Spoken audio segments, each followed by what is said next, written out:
ये बोले राम साहब पीर की। दो तीन नारे में और दूंगा, जिससे बीकानेर में थोड़ी सुस्ती लग रही है, धूप ज्यादा क्या। मैं कहूंगा शासन चुनाव बहाल करो, शासन चुनाव बहाल करो, युवाओं को न्याय दो, बेरोजगारों को रोजगार दो। चलो सरकार होश में आओ। यहां 14 सितंबर को जो जयपुर के अंदर 1 लाख से ज्यादा नौजवानों की, छात्रों की छात्र अधिकार युवा हुंकार रैली हो रही है, ये शायद 70 साल के अंदर पहली बार प्रदेश की राजधानी के अंदर 1 लाख से ज्यादा जवान और छात्र अपने हक और अधिकार के लिए वहां संघर्ष करेंगे। और वो दिन ऐतिहासिक होगा, उस दिन कोई समझौता नहीं होगा। उस दिन राजस्थान की सरकार को झुकाएंगे, शासन चुनाव की घोषणा कराएंगे और युवाओं नौजवानों को न्याय दिलाएंगे। जितने भी खाली पदे भराने की घोषणा कराएंगे। जो भी युवा इस प्रदेश के अंदर आंदोलित है, सड़क पे पुलिस की लाठी का अगर वो शिकार हो रहा, कल मैंने देखा 108 के एम्बुलेंस कर्मी मेरे भाई शांतिपूर्ण तरीके से आंदोलन कर रहे थे, किस तरह उनको धोखे से बुला के गिरफ्तार किया और सैकड़ों की तादाद में पुलिस वहां पहुंचती है और उनको बसों में, गाड़ियों में भर के उन बच्चों को दूर ले जाके छोड़ दिया जाता है। गहलोत सरकार नौजवानों को कुचलने का प्रयास कर रही है और भारतीय जनता पार्टी ने कांग्रेस से हाथ मिला लिया। इसी की परिणति ये हुई कि राजस्थान के अंदर अब आपकी रखवाली कौन करेगा, कौन नौजवानों को न्याय दिलाएगा, कौन किसान के आंसू पहुंचेगा, कौन उस अबला की चीख पुकार सुनेगा, कौन नए राजस्थान के निर्माण की बात करेगा, कौन ये बढ़ती महंगाई रोकेगा। अभी किसान की जो बिजली के अंदर स्थिति है, जिस तरह किसानों की फसलें खराब हो गई, बीमा कंपनियां प्रीमियम तो ले लेती है लेकिन किसान को पैसा नहीं दे रही है। भाइयों, ये क्यों हो रहा है? आपके जनप्रतिनिधि कमजोर हो गए। वहां जीत के तो किसान के नाम से जाते हैं, समाज के नाम से जाते हैं, लेकिन वहां जाके व्यापारियों की गोदी के अंदर बैठ जाते हैं। फिर वहां जाने के बाद इनके नए पॉलिटिकल पापा हो जाते हैं, अपने पुराने पापा को भूल के पॉलिटिकल पापा की सेवा करने के लिए राजस्थान के अंदर लगे रहते। इसलिए आप कमजोर पड़ गए। कैंपस के अंदर जब हम राजनीति करते थे तो कैंपस में पुलिस नहीं हुआ करती थी। आज तो आपसे ज्यादा संख्या पुलिस की है। पुलिस हमारी सिक्योरिटी भी करती है, ध्यान भी रखती है, लेकिन पुलिस किसके इशारे पर आती है? सरकार के इशारे। कैंपस जो 20 साल पहले का कैंपस था, क्या मेरे अखबार के टीवी के कई दोस्त बैठे हैं, छोटे भाई बैठे हैं, उन्होंने वो कैंपस भी देखा है। जब राजस्थान विद्यालय का अध्यक्ष निकलता था, जब राजस्थान विद्यालय का अध्यक्ष के मान सम्मान और गरिमा का सवाल होता था, तो रावण दहन का बड़ा कार्यक्रम दशहरे का जयपुर में होता है। अगर गवर्नर के बराबर कुर्सी किसी की लगती थी तो राजस्थान विद्यालय के अध्यक्ष की राज्यपाल के बराबर चेयर लगती थी। लेकिन दुर्भाग्य से आजकल ऐसे ही तो छात्र संघों के अध्यक्ष चुने गए, फिर ये लिंगदो कमेटी लेके आए। इस लिंगदो कमेटी ने छात्र संघों को बर्बाद कर दिया, नौजवानों को कुचल दिया, युवाओं के सपनों को चकनाचूर कर दिया। विश्वविद्यालय कॉलेजों की स्वायत्ता खत्म हो गई। मैं चाहता हूं कि जिस तरह राजस्थान विद्यालय के छात्र संघ अध्यक्ष निकले, जोधपुर यूनिवर्सिटी में छात्र संघ अध्यक्ष बनने के बाद देश और प्रदेश में पहचान बनाई, उसी तरह मैं चाहता हूं कि बीकानेर की राजनीति से भी ऐसे छात्र नेता निकले तो प्रदेश में अपना परचम फहराए। ऐसे किसानों के बेटे जो छात्र संघ अध्यक्ष बनने के बाद वो कहीं न कहीं खो जाते हैं, संघर्ष नहीं कर पाते या किसी पार्टी का पल्लू थाम लेते हैं, वो पार्टियां उनसे दरी पट्टी बिछवाती है, वो पार्टियां उनका शोषण करती है और जैसे ही कोई नया मिल जाता है तो उनको लात देके निकाल दिया जाता है। ये स्थिति बीकानेर में नहीं, ये राजस्थान के हर जिले की स्थिति है, हर यूनिवर्सिटी कॉलेज की स्थिति है। भाइयों, संघर्ष एक दिन का नहीं होता। आज मैं आपके सामने खड़ा हूं, ये कोई 1 घंटे का संघर्ष नहीं है। 1993 से लेके 98 तक विश्वविद्यालय और राजस्थान के छात्रों की लड़ाई लड़ी। 98 के बाद कांग्रेस और भारतीय जनता पार्टी दोनों से संघर्ष करता रहा। 8 से विधायक बना। पारिवारिक परिस्थितियां भी आपके सामने थी, किस तरह मेरे ही समाज के नेताओं ने मुझे बर्बाद करने में कोई कोर कसर नहीं छोड़ी। लेकिन हनुमान बेनीवाल पे तेजा जी की कृपा थी, मां करनी की कृपा थी, राम तपीर की कृपा थी, ये निकल के उन परिस्थितियों निकल के छोटे भाइयों की रखवाली के लिए आज आपके बीच खड़ा है। ये जो झंडा है राष्ट्रीय लोकतांत्रिक पार्टी का, हमारे तय हुआ था कि हम झंडे के साथ आंदोलन नहीं करेंगे। जब विश्वविद्यालय के अंदर ये छात्र नेता शासन चुनाव गूंगी बेरी सरकार ने बंद कराए, और ये चुनाव इसलिए बंद कराए कि कांग्रेस भी हार रही थी और भारतीय जनता पार्टी भी विश्वविद्यालय सहित राजस्थान के तमाम कॉलेजों में हार रही थी। थर्ड फ्रंट जीता हुआ नजर आ रहा था। तब गहलोत ने अपने नजदीकी मंत्री महेश जोशी को बुला के कहा कि महेश, चुनाव आ रहे हैं, अपन हार रहे हैं, बीजेपी को मैनेज करना है, कहीं बीजेपी सड़क पर नहीं आ जाए। बोले मैं 1 मिनट में कर लूंगा, क्योंकि बीजेपी के कई नेताओं के साथ उसका बिजनेस चलता है। और महेश जोशी ने बीजेपी को तमाम नेताओं से बात करी। आपको ध्यान होगा जब महेश जोशी के बेटे पर आरोप लगे, महेश जोशी पे जब भ्रष्टाचार के आरोप लगे, तो भारतीय जनता पार्टी ने विधानसभा के अंदर चुप्पी साध ली थी, एक शब्द बीजेपी ने नहीं बोला, और वो एहसान उतारने का समय उनका आ गया था। उन्होंने बीजेपी के नेताओं से बात करी जो अपने आपको भारतीय जनता पार्टी के अंदर मुख्यमंत्री का दावेदार समझते हैं, जो कांग्रेस के नेताओं के साथ शाम को क्या कहते हैं उसको गिलास बिठाते हैं ना, आपस में चीयर्स करते हैं। चीयर्स के मैंने की नहीं ना कभी, मुझे पता नहीं है ना, चीयर्स नहीं करी मैंने, चाय की चीयर्स करी थी, चाय पी लो। तो वो लोग तय हुआ कि गहलोत चुनाव बंद कराएंगे और बीजेपी सड़क पर नहीं आएगी। फिर कौन आएगा? अपना आप ही उनको लगा कि आरएलपी का तो कोई संगठन नहीं, कांग्रेस का एनएसयूआई, बीजेपी का विद्यार्थी परिषद, आरएलपी तो आपकी पार्टी है, एनएसयूआई से जो चुनाव लड़ता है वो बच्चा भी मेरे से आशीर्वाद लेना आता है, उसका मुंह मीठा कराता हूँ। निर्दलीय लड़ता है उसका भी मुंह मीठा कराता हूँ। कोई बीजेपी से लड़ता है तो मैं उसको भी कहता हूँ जीत के जाए और आगे बढ़े। तो उनको ध्यान नहीं था कि राजस्थान वीरों की धरती है, ये सूरवीरों की धरती है। कांग्रेस बीजेपी हाथ में मिला लेगी तो राष्ट्रीय लोकतांत्रिक पार्टी इस राजस्थान में कोई हक अधिकार दिलाने के सड़क पर लगेगी। हम बिना झंडे का आंदोलन करना चाहते थे। विश्वविद्यालय के छात्र नेता जो जयपुर से आए बैठे हैं, इनको पूछ लो कि हमने 15 दिन तक प्रयास किया कि कुछ विधायक, कुछ मंत्री, अगर कांग्रेस के मंत्री हमारी मदद नहीं करते, बयान दे सकते थे कि शासन चुनाव होने चाहिए। बीजेपी के नेताओं को तो आ जाना चाहिए खुला साथ में, जब वो छोटे छोटे मामलों में बयानवीर बन के बयान देते हैं, बयान के अलावा उनका कोई काम नहीं, इस मामले में आना चाहिए, लेकिन वो नहीं आए। इसलिए बार भाइयों हनुमान बेनीवाल को सड़क पर आना पड़ा, छोटे भाइयों को न्याय दिलाने के लिए। मुझे लगा फिर ये लोग ताने देंगे, तंज कसेंगे दूसरे लोग कि राजस्थान में कोई युवाओं के लिए लड़ने वाला नहीं बचा, इसलिए छात्रों को अधिकार दिलाने, शासन चुनाव करवाने, नौजवानों को रोजगार, युवाओं को न्याय दिलाने के लिए सड़क पर आपके बीच निकला। ये झंडा भी मैंने इसमें इसलिए दिया कि जिस तरह लाल झंडा दिखाने से ट्रेन रुक जाती है, ये राष्ट्रीय लोकतांत्रिक पार्टी का झंडा मार्केट में आता है तो सरकार भाग जाती है। ये झंडा जरूरी था।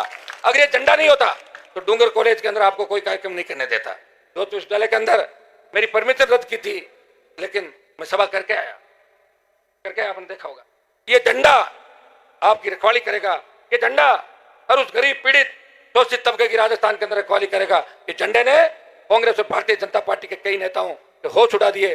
वो अभी सोच भी नहीं पा रहे कि तूफान से पहले की शांति है, ये सुनामी से पहले की शांति है। तूफान आ चुका है और जयपुर में 14 तारीख को जब चलेंगे सुनामी आएगी और जयपुर से तय हो जाएगा कि राजस्थान का नौजवान किसके साथ जा रहा है, राजस्थान का युवा किसके साथ जा रहा है। और भाइयों आप देखिए, एक व्यक्ति पूरे 1 महीने से आपके लड़ रहा है। मैं भी चाहता तो नड्डा की तरह यात्रा निकाल लेता, मुझे कौन रोक रहा था? मैं घूम ही रहा हूँ, यही यात्रा होती है, घूमना मतलब यात्रा।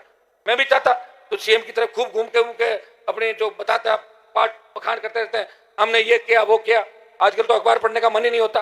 अखबार उठाते हैं, एक मदर एडिशन होता था, फ्रंट पेज मदर एडिशन, 5-6 पन्ने पढ़ते हैं, जब पहला पेज आता है उसको पहला पेज के 6 तो पहले विज्ञापन पढ़ो, कांग्रेस के लोगों को पढ़ो, वो अगर भूल जाए ये पढ़ोगे विज्ञापन पढ़ो। अब हमारा काम ये रह गया, अखबार हम इसलिए खरीदें, मीडियम को हम इसलिए बात करें कि पहले कांग्रेस बीजेपी का गुणगान देखो और उसके बाद हमारी 4 लाइन छोटी मोटी कहीं आ जाती हो।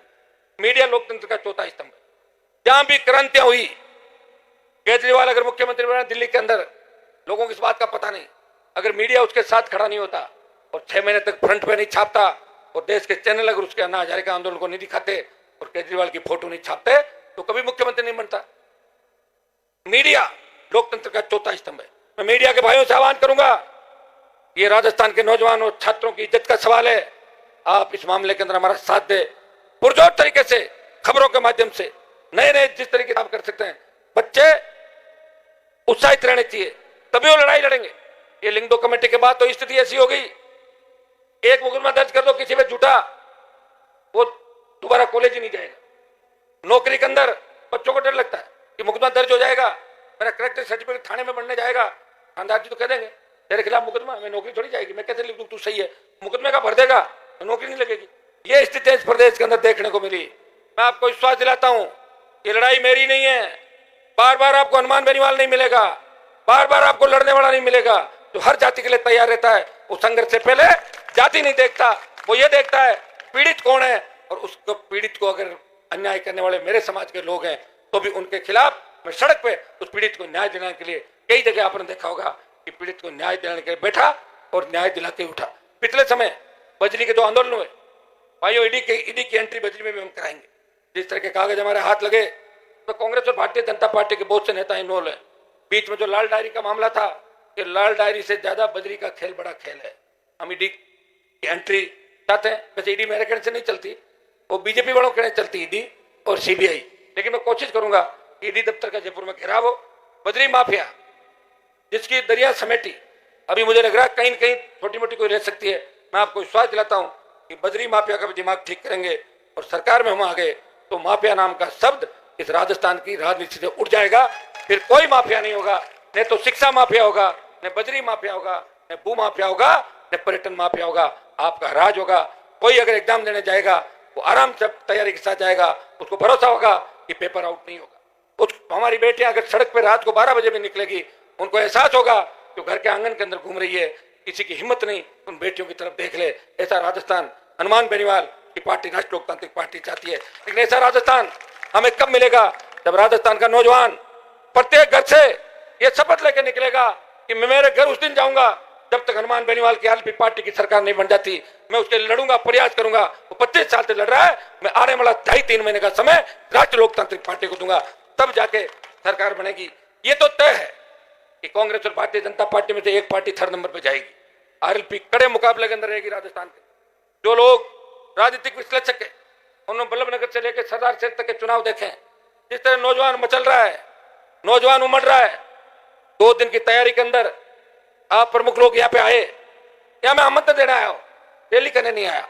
मेरी उपस्थिति यहाँ पे हो, आपको लगे हनुमान जी आमंत्रित करने आए जयपुर की रैली के अंदर, तो इस बीकानेर के इलाके से कम 15 से 20 हजार छात्र जवान जयपुर के विद्यानगर स्टेडियम के अंदर 14 तारीख को आएंगे। आओगे कि नहीं आओगे? कैसे आओगे बताओ मुझे? जैसे पैदल आओगे? गाड़ियां कौन सी? ट्रेनें तुम्हारे लिए चला रखी है। ट्रेन में बैठो, उतरो, वापस बैठ जाओ या उतर जाओ, कोई चेकिंग नहीं होगी ट्रेन में। ध्यान रखना, तो हथियार वगैरह लेके मत आना, मेरे को और बदनाम कर दो, इस चीज का ध्यान रखना। आना खा के आना और वापस भी आना है, लेकिन ट्रेन से तो नहीं पहुंच पाओगे पूरा। तो फिर जिनके पास पर्सनल गाड़ियां हैं, जो पिक्चर देखने के लिए जयपुर जाते हैं, तो गांव से बीकानेर फिल्म देखने के लिए आते हैं। हमारे लोगों के पास बहुत साधन संसाधन हो गए, लेकिन बार बार उनको याद दिलाना पड़ा। हम भूलते जल्दी हैं। जिस तरह बजरंगबली को उनकी ताकत याद दिलानी पड़ती है, हनुमान जी महाराज भी भूल जाते थे अपनी शक्ति। हमारे किसान के बेटों को उनकी ताकत याद दिलानी पड़ती है। अगर मैं 4 दिन पहले आके कह देता कि डूंगर कॉलेज के अंदर मैं आऊंगा, तो 15,000 की संख्या में आ जाते।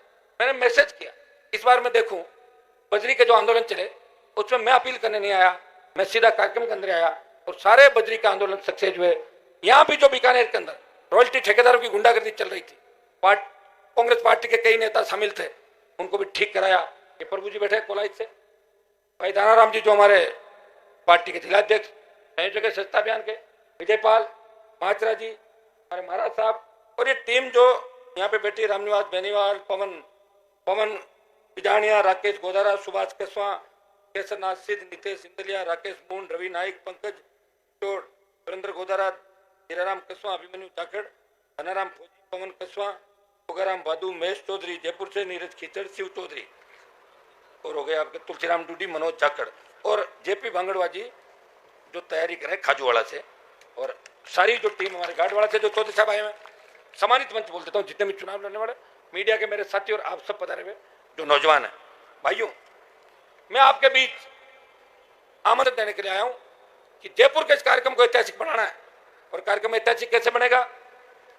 1.25 लाख से ज्यादा अगर आप जयपुर में इकट्ठे हो गए, राजस्थान की सरकार झुक जाएगी। युवाओं नौजवानों के जितने भी मामले हैं सारे उसी समय सरकार को मानने पड़ेंगे और छात्र संघ चुनाव की घोषणा भी करानी पड़ेगी, क्योंकि मैं उन सरकारों के साथ रहा हूं। राजस्थान की सरकार तो डरती है, हमने तो दिल्ली की सरकार को डरा दिया था, झुका दिया था मोदी की सरकार को। जब देश के अंदर किसान सड़क पे थे, तीनों कृषि बिल आए, उत्तर भारत का एकमात्र व्यक्ति, जब किसान कौम पुकार रही थी देश के अंदर, हनुमान जी आप मोदी का साथ छोड़ो, सत्ता छोड़ो, इस किसान कौम को न्याय दिलाओ। भाइयों मैं भी चाहता तो मंत्री पद का आनंद ले सकता था। वैसे बीकानेर में 12-13 लोग मंत्री पद का आनंद ले रहे हैं आपके साइड, है ना? 12-13 है, उनको पता नहीं उनका ऑफिस कहाँ है। मंत्री जी नमस्कार, हाँ ऑफिस है कोई? सेक्रेटरी कहाँ? पता नहीं। थानेदार लगा सकते हो? थानेदार नहीं लगता, थानेदार हट जाता उनके इलाके से, और फिर कहता हमारी इज्जत का सवाल है, वापिस तो लगाओ उसको। जो इज्जत के सवाल के नाम पे या वहाँ जाके हाजिरी देते हैं, कम से कम आपकी पार्टी का जो व्यक्ति है, जो आपकी पार्टी का संयोजक तो आपके बीच बैठा है, तो काम ही आपको पूछ के कर रहा है।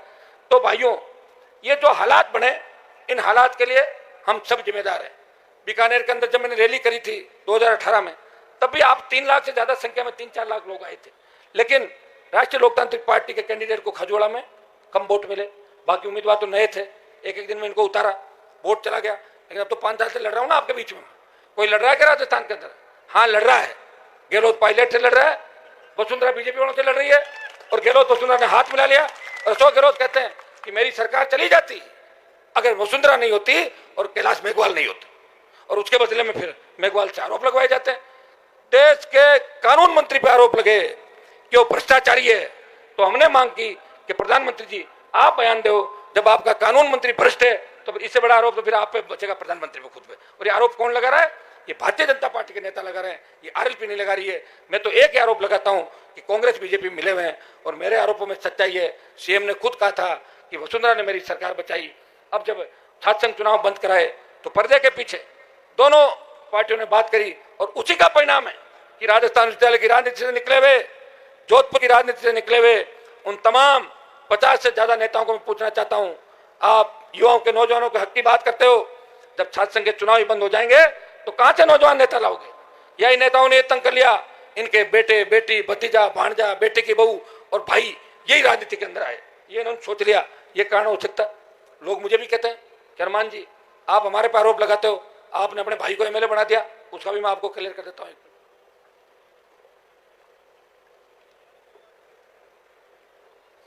जब मुझे सांसद बनना था, एक परिवार जो लंबे समय से राजस्थान को ठग रहा था, नागौर को ठग रहा था, मैंने पूछा आप लोगों को चुनाव तो मैं लड़ लूंगा लेकिन जीत की गारंटी नहीं। 3 एमएलए मेरे आए थे, पार्टी बना के राजस्थान का सम्मान देश में बढ़ाया। मेरे से बड़े बड़े नेता राजस्थान के अंदर हुए जिनकी तूती बोला करती थी उस जमाने के अंदर, और सीधा पढ़ाई का माहौल नहीं होगा, लेकिन माहौल बना के गपिस्तान रेडियो हुआ करता था, रेडियो गपिस्तान चलता था। गपिस्तान रेडियो से कहते थे हमने विधानसभा में कुर्सी फेंक दी, लोकसभा में फेंक दी। कहां से फेंक दी? कुर्सियां बिल्डिंग होती है, फेंकी जाती है लोकसभा विधानसभा। लेकिन वो गपिस्तान, जो गपिस्तान रेडियो था, वो गपिस्तान रेडियो गांव के गुहाड़ के अंदर गप छोड़ी जाती थी, गुहाड़ से गप अपने आप आगे जाती थी। गप छोड़ने वाले उसके अलग अलग ठेकेदार होते थे। हमने तो लड़ाई लड़ी विधानसभा के अंदर, आपके लिए लड़ते लड़ते एक व्यक्ति 5 बार निलंबित होता है। कितनी बार? 5 बार। किसके लिए होता है? आपके लिए होता है। अभी एक विधायक को देखा जो मंत्री थे सरकार के अंदर, किस तरह पीटा उसको, खुद ही अपनी व्यथा बता रहा था कि मेरे साथ मारपीट हुई, और एक ने नहीं पीटा, 15-20 लोगों ने लात घुसे चला के अपने हाथ साफ किए विधानसभा के अंदर। लेकिन अगर मैं होता, उस मंत्री को पीटते हुए देखता, तो हनुमान बेनीवाल पीटने नहीं देता, उसके ऊपर गिर जाता, और जो पीटे थे उन पर लात चलाता। इस तरह किसी का अपमान विधानसभा के अंदर नहीं होने देता। यह अपमान होता हुआ भारतीय जनता पार्टी के लोगों ने देखा, उकसा दिया और कहा तुम जाओ, और पीछे बैठ गए, बोला इसको पीटने दो। उनका धंधा उन लोगों का। मैं उनके बीच रहा हूं। वो कभी किसान कौम के पक्ष में नहीं हो सकते, बीजेपी कभी किसानों की हो नहीं सकती, और कांग्रेस में आपके नेता व्यापारी बन गए। वो व्यापार करने के लिए राजनीति के अंदर आते हैं, अपना व्यापार कैसे आगे बढ़े ताकि यहां हार जाए तो राज्यसभा में चले जाएं, दिल्ली को कैसे खुश रखा जाए, दिल्ली वालों के साथ कैसे पार्टनरशिप डाली जाए, इस धंधे में कांग्रेस पार्टी के हमारे नेता लग गए। बीजेपी तो कभी आपकी रही नहीं। बीजेपी का गठन तो किसानों के खिलाफ होता। जब बीजेपी पार्टी बनी थी तो किसानों के खिलाफ भारतीय जनता पार्टी बनी थी। इस बात को आप रखना। अब आप ये भी कह दोगे कि आप बीजेपी में क्यों थे? इसलिए था कि मेरे पिताजी ने मेरे से वचन लिया जब मैं विश्वविद्यालय का अध्यक्ष बना कि बेटा मैं बीमार हूं, कांग्रेस में मत जाना। उनका झगड़ा कांग्रेस पार्टी से चला था, तो मैंने पिताजी के वचन का ध्यान रखा। मैंने कहा पिताजी मैं कांग्रेस में नहीं जाऊंगा, इसलिए उस गंदी पार्टी भाजपा के अंदर मुझे रहना पड़ा। तकलीफें सही, परिवार बर्बाद हो गया और आया गया, लेकिन कांग्रेस पार्टी के अंदर हनुमान बेनीवाल नहीं गया। और दिल्ली जाने के बाद किसान जवान को जब जरूरत पड़ी, जब अग्निपथ लाए, देश की सेना को ठेके पे दे दिया, तब देश का कोई सांसद आपके साथ झंडे के साथ नहीं आया था। एक हनुमान बेनीवाल था जो चिंता कर रहा था इन किसान के बेटों की, जिनकी सादत की गूंज कि पूरे विश्व के अंदर है। अमेरिका के अखबार के अंदर खबर छपती है कारगिल की लड़ाई के अंदर कि ये जाट रेजिमेंट के वो जवान हैं जो 20,000 फीट ऊंची पहाड़ी पे 50 किलो गोला बारूद और AK-47 लेके चढ़ते हैं और दुश्मन को ढेर करते हैं। वो जाट रेजिमेंट का जवान है हनुमान बेनीवाल। आपकी उसके अंदर तो सारी रेजिमेंट है, गीत गाए जाते हैं, वो मैंने थोड़ी बनाई। अभी जो रेजिमेंट है आज हमारे जो शहीद हुए पलाना के अंदर वो जाट रेजिमेंट के जवान थे। जाट रेजिमेंट, राजपुताना राइफल, आपकी दूसरी जितनी भी रेजिमेंट जिन जिन समाजों की बनी हुई है उसमें मैक्सिमम उन्हीं समाजों के बच्चे उस रेजिमेंट के अंदर जाते हैं। और वो जब झगड़ा होता है तो उनका नारा अलग होता है, तो नारे के साथ वो चढ़ाई करते हैं। फिर वो ये नहीं देखते कि पीछे कितने हैं आगे कितने हैं, वो हमारी लड़ाई करते हैं। ये देश के अखबारों, देश की मीडिया ने माना कि हिंदुस्तान वो देश है जहां एक हमारा फौजी बॉर्डर पे और उसके पास हथियार नहीं हो तो बिना हथियार भी 5-4 को लेके पड़ जाता है। ये हिंदुस्तान का फौजी है, देश की कमी रही है हमारे पास। 62 की लड़ाई के अंदर आप देखना, पूरा इतिहास पढ़ना, गोला बारूद खत्म हो गया था, गोला बारूद बेकार था। नेहरू प्रधानमंत्री थे, उनके पास सारी इंटेलिजेंस थी, लेकिन चीन की लड़ाई के अंदर सारा जो मामला था वो प्रधानमंत्री की भूल से हमारे कितने सैनिकों को शहादत देनी पड़ी। कारगिल की लड़ाई को आप क्या मान रहे हो? कारगिल के अंदर हमारे शहीद हुए, हमने बच्चे खोए, लेकिन लड़ाई क्यों हुई? कारगिल लड़ाई क्यों हुई बताओ? कारगिल के अंदर घुसपैठ हो गई थी, भारत की सीमा की उन पहाड़ियों पे घुसपैठे घुस गए थे, और वो एक दिन में नहीं घुसे, 3-4 साल लगातार घुसते रहे। और अटल बिहारी वाजपेयी नींद लेता रहा, सो गया था, और घुसपैठ कर रहे थे। तब यह कारगिल की लड़ाई हुई थी, उसमें भी हमने हजारों नौजवानों को खोया, और उस समय भी हमारी रेजिमेंटों ने दुश्मनों का मुकाबला किया, मुंह तोड़ जवाब दिया, और शहादत के बाद हिंदुस्तान का नाम विश्व के अंदर आया। भाइयों, अग्निपथ का विरोध अगर किसी नेता ने किया, जोधपुर में 2 लाख जवानों की रैली करके मोदी को चेतावनी दी, प्रधानमंत्री जी ये 2 लाख हैं, हमारे दिल्ली की तरफ 5 लाख, तैयार हो जाओ। ये मेरे संघर्ष का ही परिणाम था। लगातार लोकसभा में आवाज उठाने के बाद, ऑल पार्टी मीटिंगों में आवाज उठाने के बाद यह तय हुआ कि पहले अग्निवीर जो जाते थे वो 25% सरकार रखेगी, 75% को वापस भेजेगी। लेकिन अब ये हो गया कि 50% वही नौकरी करेंगे, 50 के बारे में सोचेंगे। ये चुनाव का समय, मैं आपको विश्वास दिलाता हूं कि अभी जयपुर राजधानी घेरने के बाद अगर एक दिन आप दिल्ली का कूच कर लोगे, दिल्ली के नेता कितने कमजोर हैं, उनके पास में बैठा हूं, मैं जानता हूं कि जब आवाज आती है हरियाणा, पंजाब, यूपी और राजस्थान से, तो उनके ब्लड प्रेशर हाई हो जाते हैं, शुगर बढ़ जाती है, और डॉक्टरों को बुला लेते हैं, जल्दी खत्म करो, मामला हाथ से निकल रहा है। तो मैं जानता हूं उनको। तो अग्निपथ का विरोध हम करेंगे, दिल्ली को घेरेंगे, और अग्निपथ के खिलाफ हमारी लड़ाई जारी रहेगी। मेरी पार्टी मैंने इसी नारे के साथ बनाई थी, जय जवान जय किसान। किसान के लिए शहादत दी, जवान के लिए सड़क पाया। और जब राजस्थान का जवान सात संघ चुनाव के लिए देख रहा है कि कौन आएगा हमारी लड़ाई लड़ने, तब हनुमान बेनीवाल को अपने भाइयों का रक्षक बन के उनको राजनीति में आगे लाने के लिए, जो उनका अधिकार है लोकतांत्रिक, उनको उनका हक और अधिकार दिलाने के लिए सड़क पाया। 8 संभाग मुख्यालयों में रैलियां कर रहा हूं। उसके बाद जयपुर की जो रैली होगी वो राजस्थान का भविष्य तय करेगी। नौजवानों, इतना विश्वास में दिलाता हूं कि सरकारों के अंदर नौजवानों का जो डर है वो इतना घुसा दूंगा कि दोबारा नौजवानों को छेड़ने की हिमाकत कोई भी सरकार इस राजस्थान के अंदर नहीं करेगी। मुझे पूरा भरोसा है कि आज आप आमंत्रण स्वीकार करने आए हो, प्रमुख लोग बैठे हो, लेकिन उस दिन 10-15 हजार आ जाएंगे। भी करने से कितने 10,000? हाँ, पक्के नेता हो, सही है। 10,000 प्लस भाई, 10,000 प्लस आओगे जब तो लाख हो गए, तो लाख कैसे होगा बताओ? अब आप कहते हो नागौर से लाख कहां से आ जाएंगे? जयपुर, सीकर, झुंझुनू, अलवर, भरतपुर, दौसा, नजदीकी जो इलाके जयपुर के, अब तो जिले इतने बना दिए कि सारे जिलों को मुझे नाम याद नहीं, कई तो डबल नाम रख दिए। हमारे नागौर में रख दिया कुचामन डीडवाना, कभी लिख देते हैं डीडवाना कुचामन, पता ही नहीं लगता था कभी डीडवाना है कुचामन कर, कुचामन डीडवाना जिले से नीचे लेटर आता, डीडवाना कुचामन, अलग मोर बना रखी अधिकारियों ने। वहां का जो एडिशनल एडीएम है वो उस एमएलए के दबाव में लिखता है जिला कुचामन डीडवाना, और डीडवाना वाला लिखता है डीडवाना कुचामन। अब बताओ कौन से को माने? आप बताओ मुझे। ये तो बींद कौन बीननी कौन वही बात होगी, बींद कौन है बीननी कौन है। अब बताओ, ऐसे जिले बना दिए 100 किलो। कोटपुतली बेरोड, कोटपुतली बेरोड कैसे हो बताओ मुझे? एक नाम रखो ना। कई तहसीलों को जिला बना दिया, ग्राम पंचायत को जिला बना दिया। मैंने ये कहा था कि 50 जिले बनने चाहिए, लेकिन ऐसे जिले थोड़ी बनने चाहिए थे। जिले 50 ऐसे बनने चाहिए थे जहां समझ में आए। अभी कई एसपी कलेक्टर मेरे अच्छे मित्र हैं, उनको पूछता हूँ फील्ड पोस्टिंग हो, हंसने लग जाते हैं। बताते तो बोले फील्ड में तो बैठा हूँ सर, छोटा सा जिला है, एक एसडी लगता है, क्या कर लूंगा कलेक्टर लग के। मैं तो बहुत बड़ी इंसल्ट हो गई। ये सही बात है, वो लगना नहीं चाहते एसपी कलेक्टर इसके अंदर। तो जिलों का आपने ऐसा ढांचा तैयार कर दिया। खाजवाड़ा के अंदर आंदोलन चल रहा है आपके, खाजवाड़ा और छत्तीसगढ़ तहसीलें बीकानेर के अंदर आना चाहती है, अनूपगढ़ के अंदर डाल दिया।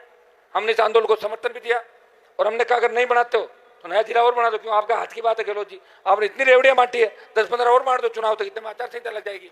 और भाई ये तो एक बात है, रेवड़ियों का रिकॉर्ड तोड़ दिया, लेकिन एक काम कैसे होगा? अभी जितने भी टेंडर है, वो मीडिया वाले सुने आप, जितने भी टेंडर है, बजट की घोषणाएं, वो तो सारी अभी कागजों में पड़ी है। आचार संहिता लग जाएगी, तो आचार संहिता के बाद कैसे टेंडर खुलेंगे, कैसे सड़क बनेगी, कैसे स्कूल बनेगी, कैसे नया कॉलेज बनेगा, कैसे पानी आएगा? बताओ मुझे। इतनी घोषणाएं, और बीजेपी निकली है कौन सी यात्रा लेके? क्या बचाएंगे, क्या करें ना, एक और नारा दिया ना बीजेपी ने कि नहीं सहेगा राजस्थान, मतलब नहीं सहेगा राजस्थान। वसुंधरा जी को सह लिया, दूसरों को नहीं सहेगा। अब जब वसुंधरा को ही सह लिया तो फिर नारा किसके लिए दे रहे हो? या तो ये नारा देते कि हमारे जो भ्रष्टाचारी थे उनको निकाल के फेंक देंगे। ये लाल डायरी की कहानी क्या आपको पता है? लाल डायरी के अगले पन्ने अगर खुलते उसमें पूरी बीजेपी थी, इसलिए खुलने नहीं दिया उन पन्नों को, चुप कर दिया कि लाल डायरी वाले भैया आप शांत हो जाओ, हम आपको टिकट नहीं दे सकते क्योंकि हमारी बदनामी हो जाएगी कि लाल डायरी बीजेपी ने करवाई। आप ऐसा करो किसी और को पकड़ लो और समझो तुम हम आपको सीट दे देंगे ताकि बदनामी अगले की, जीतो हारो तुम्हारे कर्म, क्योंकि तुमने लाल डायरी दिखाई और हमारे लिए जूते भी खाए, विधानसभा में 40 मिनट पिटते रहे, तो तुम्हें इस बात का वो देंगे लाल डायरी वाला। ये लाल डायरी की कहानी यहाँ आके अब खत्म हो गई। लाल डायरी क्यों हुई आपको पता है? अगला नाम भाजपा के लोगों का था, अगला नाम वसुंधरा के समर्थकों का था, अगला नाम बीजेपी के नेताओं का था। तो लगातार अशोक गहलोत के कांटेक्ट में तो आरोप तो लगाते हैं, फोटो छपाते हैं, लेकिन रात को ऐसी जगह मुलाकात करते हैं जहां पता नहीं चलता कि पता लगता है मुख्यमंत्री जी बहुत बिजी है, फिर पता लगता किसमें बिजी है, बोले बीजेपी को कोई बड़ा नेता आया मैं 2-3 नेता उनके साथ बिजी। तब अंदाज लगा सकते हो बाढ़ जब खेत को खाने लग जाए उस खेत की रखवाली कौन करेगा? राजस्थान में भारतीय जनता पार्टी और कांग्रेस ने मिलकर जिस तरह राजस्थान को लूटा, किसान सड़क पे हैं, पानी नहीं मिल रहा है, पंजाब हरियाणा राजस्थान को उसके हिस्से का पानी नहीं दे रहा है, जब चाहे आंख दिखा देता है। हमारी कमजोरी राजस्थान की, राजस्थान में ऐसी सरकार चाहिए जो नौजवानों को रोजगार दे, किसान को गारंटी दे, सम्मान दे, छात्रों को हक दे, और अपराधियों का अड्डा राजस्थान बन गया। गैंगवार की जिस तरह घटनाएं बढ़ रही है, जिस तरह अलग अलग गैंग चल रही है, कहीं कहीं गैंग चल रही है 7, कहीं चल रही है 18, कहीं चल रही है 44, कहीं 66, कोई 86। बताओ कैसे कैसे बच्चे फेसबुक पे कोई हथियार कहीं लेके ऐसे दिखा रहा है, कोई यूं हथियार दिखा रहा है। ये क्या राजस्थान हो गया बताओ मुझे? कौन ठीक करेगा इस राजस्थान को? ये तो नहीं कर पाएंगे। देख लो बीजेपी की सरकार बना दोगे, ठीक हो जाए तो और ज्यादा होगा। कांग्रेस की सरकार आप देख रहे हो लगातार। एक चीज हुई कि पिछली बार सरपंचों में ये लाए कि पढ़े लिखे लोग सरपंच बनेंगे, अच्छी बात है। मैंने एक बात रखी कि पढ़े लिखे सरपंच बने, एक कानून और बन जाए कि पढ़ा लिखा एमपी एमएलए बने। पहले एमपी बना दो, फिर एमएलए बना दो, फिर सरपंच प्रधान प्रमुख। बेचारा सीधे सरपंचों से क्या दुश्मनी तुम्हारे? तब ये बात चली पढ़े लिखे है ही नहीं, जिनको पब्लिक चाहती है। वो तो गांव में ज्यादा अनपढ़ लोग हैं, पर पब्लिक उनको चाहती, पब्लिक उनके साथ है, वोटर उनके साथ है। तो उन्होंने सोचा हम क्या करें, बोले फर्जी मार्कशीट ले आओ। नए गिरोह पनप गए राजस्थान को, उत्तर प्रदेश से कॉन्टेक्ट करते, बिहार से कॉन्टेक्ट करते, इतनी फर्जी मार्कशीटें आ गई अंदाज भी नहीं होगा।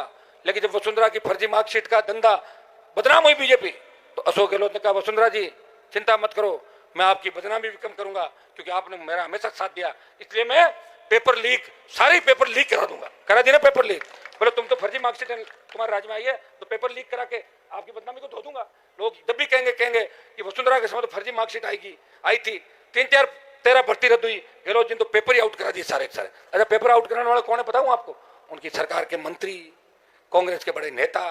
कभी कलाम कोचिंग आता है, कभी दूसरा कुछ आता है, कभी ईडी आती है पीएचडी के घोटाले में, कभी दूसरे मामले में। तो भाइयों इससे बड़ा मिलाजुली का खेल नहीं हो सकता। और ये अधिकारी सरकार चलाते हैं सारी। अगर जिले का कलेक्टर एसपी चालेगा ना कि मुझे ये करना है, नेता कितना ही जोर लगा ले, वो कलेक्टर एसपी उस काम को करा के मानता है। तो सारी ब्यूरोक्रेसी चला रही गवर्नमेंट को। ब्यूरोक्रेट ये कहते हैं कि गहलोत साहब आप भूलो मत, हमने भी 10 विधायक दिए थे जब सरकार गिर रही थी, तो विधायक भाग रहे थे। हम अगर फोन टेप नहीं करते, हम अगर सीआईडी नहीं करते, तो हनुमान जी जैसे लोग 1-2 विधायक आपके ले जाते उठा के, वो भी हमने ही रोका था। ये सही भी बात कहने को समय पे सूचना दी, उस बात की तो खाएंगे ना वो लोग। लेकिन गहलोत जी की एक दिक्कत हो रही, बेटा रोज जिद करता है पापा मुझे एमपी बनना है। अभी मेरा बेटा मुझे कह दे कि पापा आपको तो आना है, अभी का भी सब प्रोग्राम छोड़ दो, मुझे जाना पड़ेगा। बेटा तो बेटा होता है। उस बेटे में इतने शायद गुण नहीं होंगे, क्योंकि बड़े बाप की जो भी औलादे हैं देश के अंदर, राजस्थान में, मैंने बड़े बाप के ज्यादातर लोगों को पप्पू ही देखा है, बड़े बापों को जो होते हैं। तो इनका बेटे को ये कामयाब करने के लिए कुछ भी करने को तैयार है। वो एक बात करे, बेटा जीत जाएगा ना। अरे कहां से जीत जाएगा बेटा? अभी एमएलए का चुनाव कौन सी सीट जीता होगा? बेटे को नहीं देंगे लोग वोट, क्योंकि आपका बेटा जो काम कर रहा है आपसे आगे निकल गया इस उम्र के अंदर।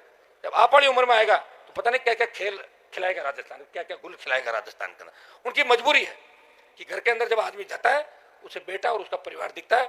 अशोक गहलोत ने अपनी सरकार बचाई, इस बात को अपने जब लोग बैठते हैं उनको एक ही बात कहते हैं, ये बताओ कि अमित शाह के पंजे से सरकार को निकाल लाया, तो उसी बात को गिराते हैं। देखो मैंने सरकार बचा ली, कम बात है, क्योंकि बीजेपी जिनके पीछे पड़ी 23 सरकारें गिराई, 22 और 23 नंबर राजस्थान का था, इसी बात का पाठ पढ़ाते हैं। रही कांग्रेस के दूसरे नेता की बात, मानेसर गए, वापिस आए, लोगों को फोन करते रहे कि कल तुझे कॉफी पिलाने सीएम हाउस बुला रहा हूं, मेरी बात हो गई आला कमान से। मेरी राहुल जी से बात होगी, मेरी प्रियंका जी से बात होगी, बस 5-7 दिन रुक जाओ, कॉफी साथ पियेंगे सीएम हाउस के अंदर। तुम चिंता मत करो, कॉफी पियेंगे मुख्यमंत्री हाउस में, रगड़ देंगे सबको। दूसरे तो रगड़े गए नहीं रगड़े, खुद रगड़े गए राजस्थान, रगड़े गए नहीं रगड़े, क्या स्थिति बन गई बताओ मुझे। उनके कहने से कोई ट्यूबवेल नहीं खोता राजस्थान, उनके कहने से पानी का टैंकर नहीं आता, वो किसी कांस्टेबल की ट्रांसफर नहीं करा सकता। उनसे ज्यादा तो हम ठीक है, चाहे डरा के ही कराओ, काम तो करा रहे हैं सरकार से। अब लोग कह रहे हैं कि आपके काम कैसे हो रहे हैं, हमारे काम इसलिए हो रहे हैं, उनको पता है जीतेंगे, वापिस आएंगे, और गलती से अगर सरकार के अंदर आ गए तो हमारी लड़क वापस निकाल, इसे काम कर दो, इनका जो भी कागज है जल्दी से निकालो। तो लड़ने वाले को लोग पसंद करते हैं भाई, जो घर के अंदर रजाई ओढ़ के सोता है, पड़ा रहता है, बिजनेस करता है, उसे कोई नहीं डरता। मैं तो सरकार से लड़ते लड़ते इतना पक्का हो गया 20 साल, मुझे पता है कि सरकार ज्यादा समय तक मैं से लड़ नहीं पाएगी। और आज तक तो ईश्वर की कृपा से जो काम हाथ में लिया, समय जरूर लगा होगा, लेकिन जीत हमारी हुई, आपकी हुई। आप सबने बीकानेर के अंदर आज हमारे में शहीद को भी ओम प्रकाश शरण को श्रद्धांजलि देने मैं चला गया था, वहाँ पे बहुत ज्यादा तादाद में हमारी संख्या बच्चों की वहाँ है, वो कार्यक्रम भी ज्यादा जरूरी था। मैंने कहा आप सब लोग वहीं रहे, मैं भी जाकर आया हूँ, क्योंकि मुझे सीकर के अंदर एक कार्यक्रम अभी और करना है, फिर जयपुर में शाम का एक कार्यक्रम है। मैं आपसे इजाजत चाहूंगा, इतना ही आश्वासन आपसे मैं चाहता हूँ कि बीकानेर जिले के अंदर हमें जो इस बार आशीर्वाद आपका मिला, ये आशीर्वाद इस असेंबली के अंदर भी मिलेगा। ये जो आंदोलन हम कर रहे हैं, बीकानेर का युवा और छात्र हमेशा आंदोलन करता था। जब हम स्कूल कॉलेज में पढ़ते थे तो बीकानेर के अंदर बड़े आंदोलन उस समय हुआ करते थे, तब विश्वविद्यालय नहीं था। डूंगर कॉलेज इस उत्तरी पश्चिमी राजस्थान की सबसे बड़ा महाविद्यालय था, डूंगर कॉलेज के अध्यक्ष का बहुत बड़ा सम्मान होता था। हम चाहते हैं वो सम्मान इनका लौटाएं, छात्र संघों को मजबूत करें, लोकतंत्र की पहली सीढ़ी को मजबूत करें, हमारे यहाँ के निकले हुए छोटे भाई विधानसभा और लोकसभा के अंदर पहुंचे, ये अपील करने आपके बीच आया हूँ। मुझे पूरा भरोसा है कि बीकानेर जिला पूरा आशीर्वाद देगा। सब लोग मिल बैठ के जो हमारी टीम है मंच पे, ये तय कर लेगी कैसे व्यवस्था करनी है, कैसे जाना है और कैसे जयपुर पहुंचना है। लेकिन उस दिन जयपुर आना है, देश को आजाद कराने के लिए। भगत सिंह जैसे हजारों नौजवानों ने शहादत दी थी। राज किसको मिला? नेहरू को मिला। अगर उस समय सोच लेते कि हमारे फांसी चढ़ने से नेहरू राज करेगा, वो कभी फांसी पे नहीं चढ़ते। उनकी एक ही बात होती थी कि हम अगर मर जाएं, हमें शहादत मिले, कोई गम नहीं, भारत माता गुलामी की बेड़ियों से मुक्त हो जाएगी। हनुमान बेनीवाल भी ये चाहता है कि मुझे राज मिले या नहीं मिले, मेरे छोटे भाइयों को इन ठगों से मुक्त करा दूं, कोई ठगी का शिकार नहीं हो, किसी को धोखा नहीं मिले और आपका मान सम्मान मिले। हम चाहते हैं जिस तरह पंचायत पालिका चुनाव के लिए अंदर आयोग अलग से है, इसी तरह युवाओं के छात्रों के चुनाव का, छात्र संघ चुनाव का अलग से आयोग बने और एक बिल लेके सरकार आए कि चुनाव हर साल होगा, ये कार्यकाल तय कर लो।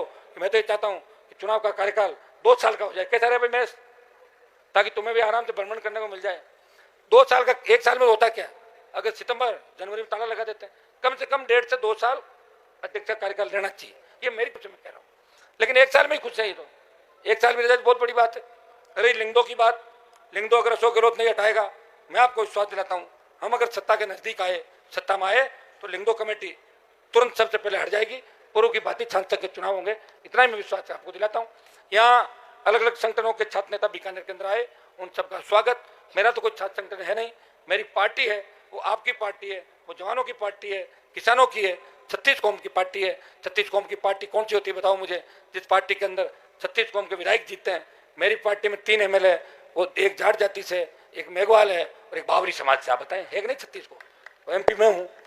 9 मुसलमान लड़ाए, 12 मेघवाल लड़ाए, 3 राजपूत लड़ाए, ब्राह्मण, बनिया, मीणा, गुजर, यादव, देवासी, तमाम जातियों को मौका दिया। और मैं फिर विश्वास दिलाता हूं, इस बार राष्ट्रीय लोकतांत्रिक पार्टी इस राजस्थान में मजबूती से लड़ेगी। तो 80 लाख वोट 18 के अंदर हमें मिला था, सारे दलों को मिला के, कांग्रेस बीजेपी को छोड़ के। वो 80 लाख 1.5 करोड़ को क्रॉस करेगा और कांग्रेस और भारतीय जनता पार्टी एक तीसरे नंबर पर चली जाएगी। ये मैं विश्वास आपको दिलाता हूँ। आप सबने यह कार्यक्रम के उपस्थित देखे हमें मजबूती दी।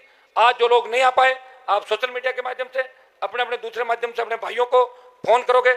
अच्छा तो ये होता कि छात्रों के साथ हमारी बेटियां, छात्राएं भी बैठी मिलती। जब बेटियां सड़क पर आएगी बच्चों के साथ, तब जाके सरकारें झुकती। दुर्भाग्य इस बात का है कि हमारे लोग आज भी डरते हैं कि हम लड़कियों को आंदोलन में नहीं भेजेंगे। तो ये डर क्यों है? कौन इस डर को लाया? कौन गैंगवार को लाया? कौन, किसने इस राजस्थान को बर्बाद किया? किसने बदनाम किया? किसने किसान के बेटों की हत्याएं करवाई? कौन लोग वो थे? वो लोग थे वसुंधरा और गहलोत। 25 साल का इनका गठबंधन है, इसको खत्म करना है और